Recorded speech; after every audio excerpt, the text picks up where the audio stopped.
আল্লাহ তাআলা বলেন দোস্ত আপনি শোনায় দেন, ওয়া হুয়াল্লাহু লা ইলাহা ইল্লা হুয়া লাহুল হামদু ফিল উলা ওয়াল আখিরাহ ওয়া লাহুল হুকমু ওয়া ইলাইহি তুরজাউন।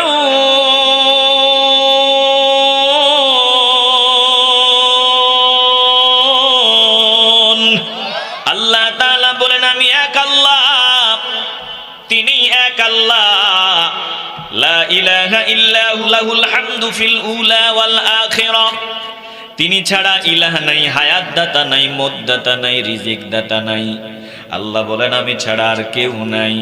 লাহুল হামদু ফিল উলা ওয়াল আখিরাহ, দুনিয়া আখিরাতের সব প্রশংসা একজনের, দুনিয়া আখিরাতের সব প্রশংসা পাওয়ার মালিক একজন, বলেন তিনি কে?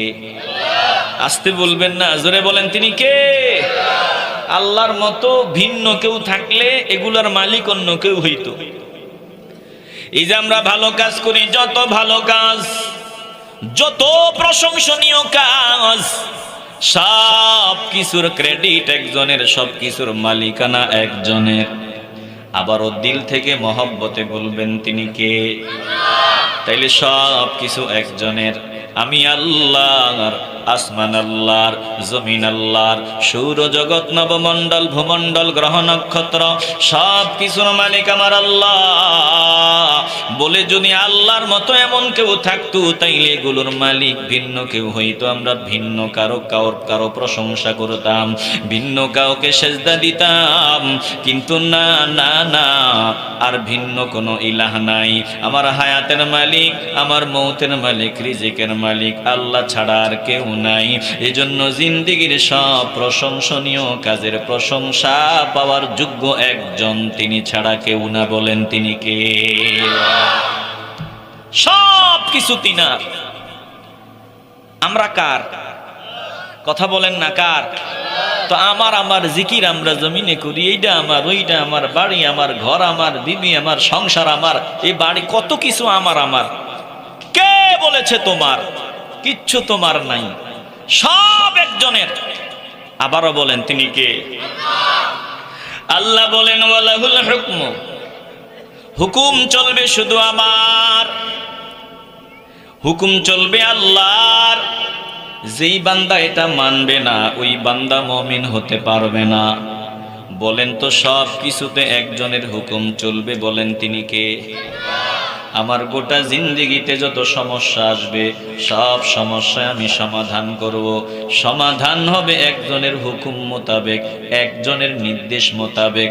আবারও কলজা থেকে বলবেন তিনি কে? এখন আমি যৌবনে পদার্পণ করলাম, বিয়া শাদী কেমনে করব ওটা তিনার হুকুম মোতাবেক হবে। কথা কয় না? বিরক্ত হইতেছেন মনে হয় আপনারা? বিয়া শাদীতেও কার হুকুম চলবে? আমার পারিবারিক নীতিতে আমার বিবির সাথে আমি কি আচরণ করব, এখানে সমস্যা হলে কার হুকুমে সমাধান হবে? বলে আমার রাজনীতি, আমার সমাজনীতি, আমার পারিবারিক নীতি, আমার যত কিছু আছে, ব্যবসায়িক নীতি, সব কিছু একজনের হুকুমে চলবে, বলেন তিনি কে? আল্লাহ নবীরে ডাক নিয়া বলেন, ও দোস্ত গো, আপনি শুনাইয়া দেন, আপনি আমার নামে কসম করিয়া বলে দেন, যতক্ষণ পর্যন্ত আপনার মাধ্যমে আমার হুকুম তারা বাস্তবায়ন না করবে, আমি আল্লাহ যেই ফয়সালা দিই এই ফয়সালা মনে প্রাণে মানিয়া না নিবে, আপনার ফয়সালা তো আমার ফয়সালা, অতএব আপনি যেই ফয়সালা দিবেন আপনার ফয়সালা মনে প্রাণে মানিয়া না নিবে, ততক্ষণ পর্যন্ত একটাও মুমিন হতে পারবে না। যার ভেতরে তাপ বেশি, 105 ডিগ্রি, গরুর গোস্ত দিলে কইব তিতা, রসগোল্লা দিলে কইব তিতা, যেটা দিবেন এটারই কইব তিতা। আর যার ভিতরে তাপ কম, স্বাভাবিক আছে, গরুর গোস্ত দিলে কইব খুব মজা, রসগোল্লা মিডা, যেটা যেই রকম বলবে ওইটা ওই রকম। কেন? বলে ভিতরে তাপমাত্রা ঠিক আছে। যার ভিতরে অহংকারের গরম, যার ভিতরে গাদ্দারি আছে, আবু জাহিল্লার রোগ, ফেরাউনের রোগ, এই বান্দার কাছে কোরআন মজা লাগবে না। যার ভিতরে মুনাফিকি, তার কাছে কোরআন মজা লাগবে না। কার কাছে মজা লাগবে? বলে যার দিল নরম, কলবটা ঠিক আছে, এ কলব যার ঠিক আছে, বান্দার কাছে কোরআন মজা লাগবে। কথা কোন ঠিক কিনা? কিছু মানুষ এমন আছে, কোরআনে আল্লাহ বলছেন তাদের দিলটা পাথরের চাইতে আরো শক্ত হয়ে গেছে। এটা বলেছেন কে? আসতে বলবেন না, জবান খুলে বলেন কে? তো যাদের দিলটা পাথরের চেয়েও শক্ত হয়ে গেছে, তাদের কাছে কোরআনের বয়ান কি মজা লাগবে? আসতে বলবেন না, মজা লাগবে? আল্লাহ কোরআনে বলেন, মানুষের মধ্যে এমন কিছু মানুষ রয়েছে যেই মানুষের দিল পাথরের চাইতে আরো শক্ত হয়ে গেছে। আল্লাহ বলে, আরে তাদের থেকে পাথর অনেক ভালো আছে, পাথর অনেক ভালো। বলে পাথরের দিকে নজর দাও, এই যে পাথর থেকে ঝর্ণা প্রবাহিত হয়, এটা এমনি এমনি হয় না। পাথরের চোখের পানি, পাথরের কান্না। পাথর আল্লাহর ভয়ে কম্পন করে উপর থেকে নিচে গড়ায়া পড়ে যায়। আল্লাহ বলেন, কোন পাথর ভেঙে গেলে তা থেকে পানি বের হয়, এটা এমনি এমনি হয় না। এই পাথরগুলো একজনকে ভয় পায়। ইমানের আওয়াজে বলবেন তিনি কে? ثم قست قلوبكم من بعد ذلك فهي كالحجارة أو أشد قسوة وإن من الحجارة لما يتفجر منه الأنهار وإن منها لما يشقق فيخرج منه الماء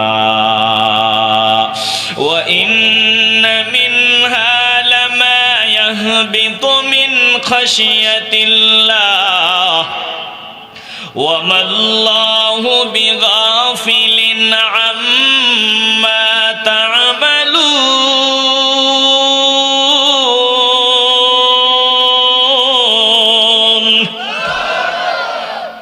আল্লাহ বলেন, পাথরের চাইতেও দিল শক্ত হয়ে গেছে এমন মানুষ জমিনে আছে।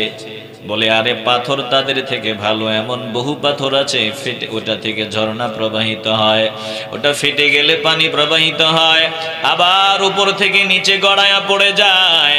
পাথর আল্লাহকে ভয় করে, অথচ কপাল পরা এমন বহু মানুষ আছে, আল্লাহর কালাম তেলাওয়াত হয়, তার দিলটা ঘামে না, দিলের ভিতরে ঢুকে না। বলে, কোরআন তেলাওয়াত শুনতে মন চায় না, আল্লাহর বাণীগুলো শুনতে মন চায় না। এটা এমনি এমনি হয় না। বুঝতে হবে বান্দার দিল পাথরের চাইতে আরো কঠিন হয়ে গেছে। জোরে কোন ঠিক কিনা? একটু হৃদয় দিয়ে উপলব্ধি করেন সূরা ইখলাস। আল্লাহর নবী যখন মানুষগুলারে বোঝায়, শোনো, আমাদের কিছুই নাই, সব একজনের। হায়াতের মালিক আমার আল্লাহ, মৌতের মালিক আল্লাহ, রিজিকের মালিক আল্লাহ, সব কিছুর মালিক একজন। অতএব তিনাকে খুশি করার জন্য জিন্দেগীর সব কিছু হবে। তিনাকে ভয় করে চলতে হবে, আর কাউরে ভয় করা যাবে না। বলেন, একজনকে ভয় করব, একজনকে খুশি করার চেষ্টা করব। বলেন তিনি কে? আসতে বলবেন না, জবান খুলে বলেন তিনি কে? ভারতকে ভয় পাওয়া যাবে না, আমেরিকাকে ভয় পাওয়া যাবে না, দুনিয়ার কোন নেতাকে ভয় পাওয়া যাবে না, ভয় ওই আর্মিকে করা যাবে না, পুলিশকে ভয় পাওয়া যাবে না, র‍্যাবকেও ভয় করা যাবে না। যে মুসলমান একজনকে ভয় পাবে, বলেন তিনি কে? আসতে বলবেন না, বলেন তিনি কে?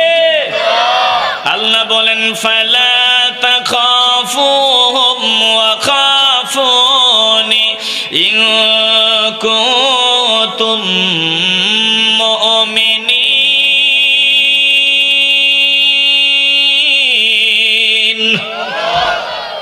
ভয় তাদেরকে পাওয়া যাবে না, তাদেরকে ভয় করিও না, ভয় আমাকে করো। ইন কুনতুম মুমিনিন, যদি মুমিন হয়ে থাকো।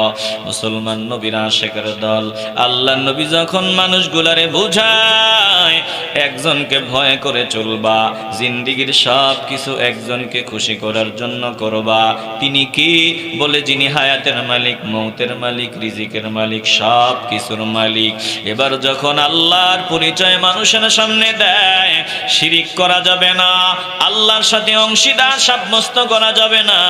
আমার নবী যখন তাওহীদের দাওয়াত দেয়, বলে তদানীন্তন সময়ের মুশরিকের দল নবীর সামনে দাঁড়ায় কয়, ও মুহাম্মদ সাল্লাল্লাহু আলাইহি ওয়াসাল্লাম, তুমি যে রবের কথা বলো, আমরা এই রবের পরিচয় চাই, রবের একটু পরিচয় আমাদের সামনে উপস্থাপন করো।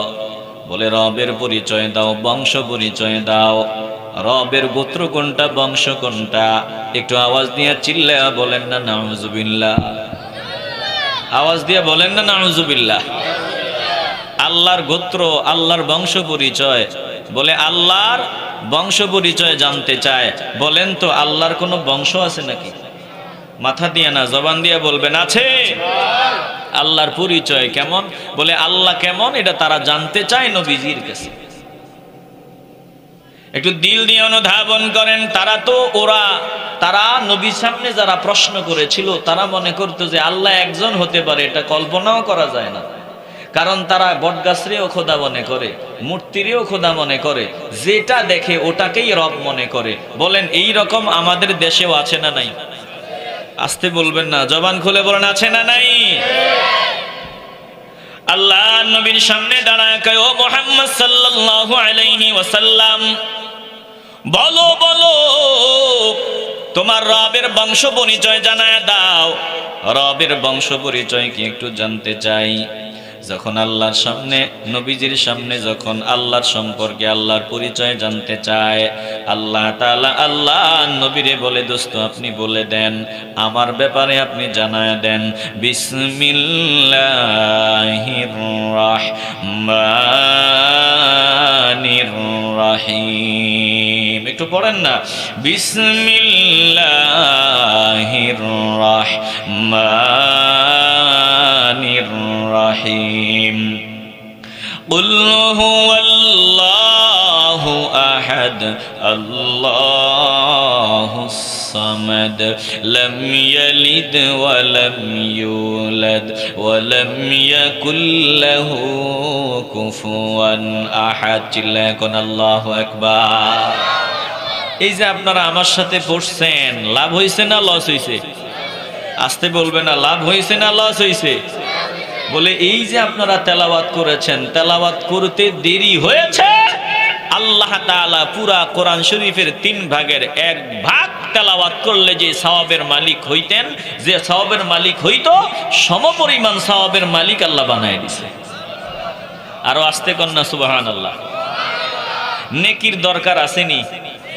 এ বাবা, দুনিয়াতে ভালো থাকার জন্য, ভালো চলার জন্য টাকার প্রয়োজন। বলে দুনিয়া থেকে বিদায়ের পর অনাদি অনন্তকালে জান্নাতের আরাম, জান্নাতের নিয়ামত ভোগ করার জন্য নেকির প্রয়োজন, ইমানের সাথে আমলের প্রয়োজন। অতএব জান্নাতের বাগানে আসছো, একটু আমল ঝুরির মধ্যে জমা করা দরকার। আমল লাগবে তো?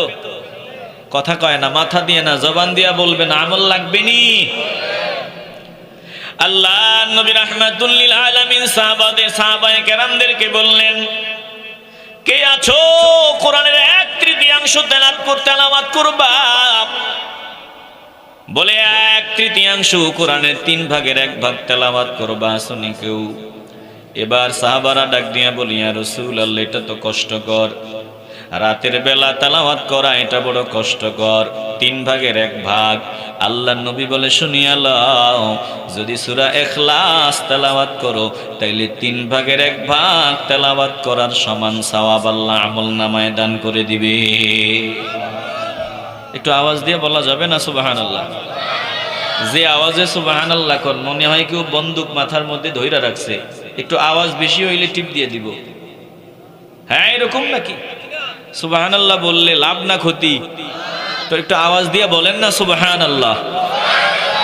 একটু দিল নরম করে দেন। তাইলে একবার তেলাওয়াত করলে কোরআনের 3 ভাগের 1 ভাগ তেলাওয়াতের সওয়াব, 2 বার তেলাওয়াত করলে কোরআনের 3 ভাগের 2 ভাগ তেলাওয়াতের সওয়াব, 3 বার তেলাওয়াত করলে পুরা কোরআন তেলাওয়াতের সওয়াব আমলনামায় দান করে দিবেন কে? একটু আওয়াজ দিয়ে বলবেন কে? এই সূরাটা কত দামি সূরা, দিল দিয়ে অনুধাবন করে নেন। আমার নবী রাহমাতুল লিল আলামিন একজন সাহাবাকে আমির বানাইয়া, বলে কয়েকজন লোকের নেতা বানাইয়া নবী তাদের পাঠায় দিলেন। এবার ওই সফরের মধ্যে যাকে আমির বানানো হয়েছে তিনি যত রাকাত নামাজ পড়েছেন, বলে প্রত্যেক রাকাতে সূরা ফাতিহার পর সূরা ইখলাস চালায় দেয়। প্রতি রাকাতেই সূরা ফাতিহার পর সূরা ইখলাস। আপনাদের মসজিদের মিয়া সাহেব, ইমাম সাহেব যদি ফজরের নামাজে সূরা ফাতিহার পরে ইখলাস, দ্বিতীয় রাকাতেও ইখলাস, এরপরে যোহর আসর তো আর শোনা যায় না, মাগরিবের নামাজেও সূরা ফাতিহার পরে ইখলাস, এরপরে সূরা ফাতিহার পর দ্বিতীয় রাকাতে ইখলাস, এশার নামাজেও সূরা ফাতিহার পরে ইখলাস, এইভাবে 3 ওয়াক্ত নামাজে প্রকাশ্যে তেলাওয়াত করা হয়, আওয়াজ করে তেলাওয়াত করা হয়। যদি প্রতি রাকাতে সূরা ফাতিহার পরে ইখলাস তেলাওয়াত করে, আপনারা ইমাম সাহেবরে তো রাখবেন না, কথা কয় না। একটু দিল দিয়ে অনুধাবন করে নেন, একটু হৃদয় দিয়ে উপলব্ধি করে নেন। এটা উচিত না, এটা ঠিকও না। প্রত্যেক রাকাতে একই আয়াত তেলাওয়াত করা এটা উচিত না। কিন্তু এই সাহাবাকে আল্লাহর নবী পাঠাইলেন, তিনি প্রত্যেক রাকাতে সূরা ফাতিহার পর সূরা ইখলাস। সাহাবায়ে কেরামরা তাকে অনুরোধ করে বললেন, আপনি এটা করিয়েন না, আপনি অন্যান্য সূরা তেলাওয়াত করেন, সব সময় শুধু সূরা ইখলাস পড়েন, এটা করেন কেন?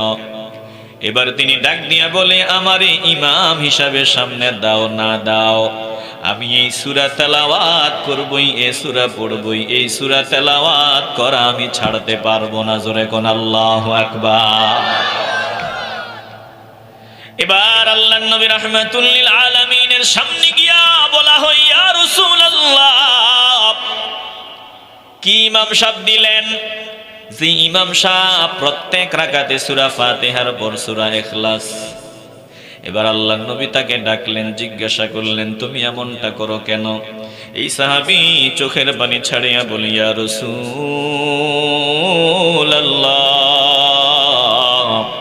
আমি এই সূরাটারে এত ভালোবাসি, এত মহব্বত করি, এই সূরার মহব্বত আমি বাদ দিতে পারবো না। আমি এই সূরা তেলাওয়াত না করলে আমার ভালো লাগে না। চিল্লায় এখন আল্লাহু আকবার। আল্লাহর নবী রাহমাতুল লিল আলামিন জানায় দিলেন, এই সূরার মহব্বতের কারণে তুমি জান্নাতি, এই সূরাকে ভালোবাসার কারণে তোমার ঠিকানা হবে জান্নাত। তাইলে যেই সূরার বয়ান আমরা শুনতেছি, এই সূরা এমন একটা সূরা, এই সূরাকে ভালোবাসলে তেলাওয়াত করলে জান্নাত দান করে দিবেন কে? আসতে বলবেন না, জোরে বলেন কে?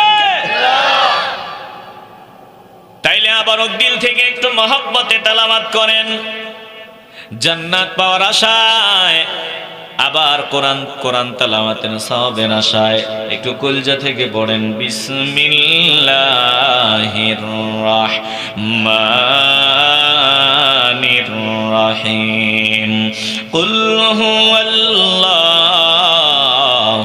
আহাদ, আল্লাহুস সামাদ, লাম ইয়ালিদ ওয়া লাম ইউলাদ ওয়া লাম ইয়াকুল লাহু কুফুয়ান আহাদ। চিল্লায় কোন আল্লাহু আকবার। আল্লাহর নবীর সামনে যখন তারা জানতে চায়, আল্লাহর বংশ পরিচয় জানতে চায়, আল্লাহর পরিচিতি জানতে চায়, আল্লাহর নবীর আল্লাহ ডাক দিয়া কয়, ও দোস্ত গো, আপনি শোনাইয়া দেন, আমার পরিচয় তারা জানতে চায়, আপনি শোনায়া দেন। কুল হুয়াল্লাহু আহাদ, বলুন আমি আল্লাহ। বলে তিনি আল্লাহ, যিনি একক, যিনি এক। আল্লাহুস সামাদ, বলে তিনি কারো মুখাপেক্ষী না, তিনি মুখাপেক্ষীহীন, সবাই তার মুখাপেক্ষী। লাম ইয়ালিদ ওয়া লাম ইউলাদ, তিনি কাউকে জন্ম দেন নাই, তিনিও কারো থেকে জন্ম গ্রহণ করেন নাই, তাকেও জন্ম দেওয়া হয় নাই। ওয়ালাম ইয়াকুল লাহু কুফুয়ান আহাদ, বলে তার সমপর্যায়ের কেউ নাই, তিনার সমতুল্য আর কেউ নাই। এবার আল্লাহ সূরার মধ্যে রব হওয়ার জন্য 4টা মাপকাঠি দিয়ে দিলেন, 4টা গুণের কথা বললেন। বলে 4টা গুণ যার ভিতরে থাকবে, 4টা মাপকাঠি যার ভিতরে পাওয়া যাবে, সেই রব হওয়ার যোগ্য। এই 4টা যোগ্যতা যার থাকবে না, সে রব হতে পারে না। জোরে কোন ঠিক কিনা? বলেন কয়টা? একটু আওয়াজ দিয়ে বলতে হবে, কয়টা? এক, একক হতে হবে। এক, কুল হুয়াল্লাহু আহাদ। রব হবেন একক, অদ্বিতীয়। তিনি একজন হবেন, তিনার সাথে কোনো শরীক থাকবে। একটু দিল দিয়ে অনুধাবন করেন। বলেন আসমান জমিন সৌরজগৎ নবমণ্ডল ভূমণ্ডল গ্রহ নক্ষত্র সব কিছু যিনি সৃষ্টি করেছেন, যিনি পরিচালনা করেন, দেখাশোনা করেন, বলেন তিনি কয়জন? আপনাদের খারাপ লাগতেছে? আলোচনা কি আগামো না বন্ধ করে দিব? তাহলে একটু মহব্বতের আওয়াজে বলবেন। সব যিনি দেখাশোনা করেন, সব যিনি সৃজন করেছেন, যিনি সৃষ্টি করেছেন কলজা থেকে, বলেন তিনি কে? আল্লাহ তাআলা বলেন ওয়া ইলাহুকুম ইলাহুন ওয়াহিদ লা ইলাহা ইল্লা হুয়ার রাহমানুর রহিম।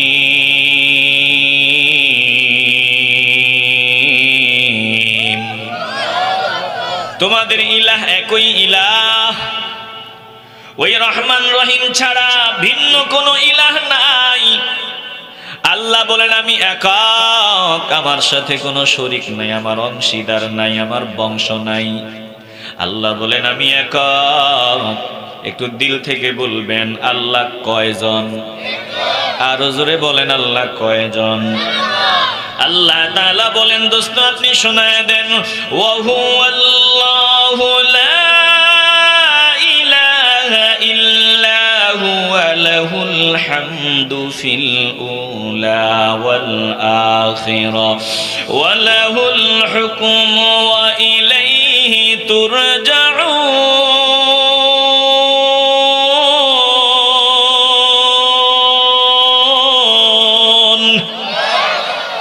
কথা বলা যাবে না, খারাপ লাগে আপনাদের? একটু দিল নরম করে দেন। আল্লাহ তাআলা বলেন আমি এক আল্লাহ, তিনি এক আল্লাহ। লা ইলাহা ইল্লা হুয়া লাহুল হামদু ফিল উলা ওয়াল আখিরা। তিনি ছাড়া ইলাহ নাই, হায়াত দাতা নাই, মত দাতা নাই, রিজিক দাতা নাই। আল্লাহ বলেন আমি ছাড়া আর কেউ নাই। লাহুল হামদু ফিল উলা ওয়াল আখিরা। দুনিয়া আখিরাতের সব প্রশংসা একজনের। দুনিয়া আখিরাতের সব প্রশংসা পাওয়ার মালিক একজন, বলেন তিনি কে? আসতে বলবেন না, জোরে বলেন তিনি কে? আল্লাহর মতো ভিন্ন কেউ থাকলে এগুলার মালিক অন্য কেউ হইতো। এই যে আমরা ভালো কাজ করি, যত ভালো কাজ, যত প্রশংসনীয় কাজ, সব কিছুর ক্রেডিট একজনের, সব কিছুর মালিকানা একজনের। আবারও দিল থেকে মহব্বতে বলবেন তিনি কে? তাইলে সব কিছু একজনের। আমি আল্লাহর, আসমান আল্লাহর, জমিন আল্লাহর, সৌরজগৎ নবমণ্ডল ভূমণ্ডল গ্রহ নক্ষত্র সব কিছুর মালিক আমার আল্লাহ। বলে যদি আল্লাহর মতো এমন কেউ থাকতো, তাইলে এগুলোর মালিক ভিন্ন কেউ হইতো। আমরা ভিন্ন কারো প্রশংসা করতাম, ভিন্ন কাউকে সেজদা দিতাম। কিন্তু না না না, আর ভিন্ন কোনো ইলাহ নাই।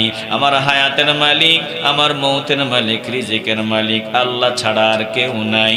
এজন্য জিন্দেগীর সব প্রশংসনীয় কাজের প্রশংসা পাওয়ার যোগ্য একজন, তিনি ছাড়া কেউ না। বলেন তিনি কে? সব কিছু তিনার।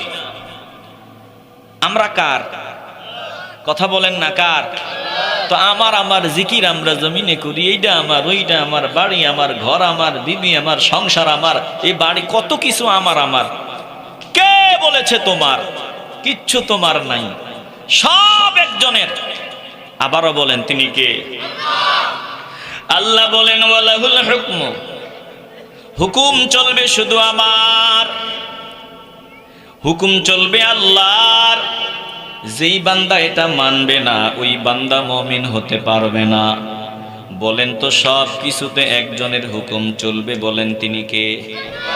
আমার গোটা জিন্দেগিতে যত সমস্যা আসবে সব সমস্যায় আমি সমাধান করব। সমাধান হবে একজনের হুকুম মোতাবেক, একজনের নির্দেশ মোতাবেক। আবারও কলজা থেকে বলবেন তিনি কে? এখন আমি যৌবনে পদার্পণ করলাম, বিয়া শাদী কেমনে করব ওটা তিনার হুকুম মোতাবেক হবে। কথা কয় না? বিরক্ত হইতেছেন মনে হয় আপনারা? বিয়া শাদীতেও কার হুকুম চলবে? আমার পারিবারিক নীতিতে আমার বিবির সাথে আমি কি আচরণ করব, এখানে সমস্যা হলে কার হুকুমে সমাধান হবে? বলে আমার রাজনীতি, আমার সমাজনীতি, আমার পারিবারিক নীতি, আমার যত কিছু আছে, ব্যবসায়িক নীতি, সব কিছু একজনের হুকুমে চলবে। বলেন তিনি কে?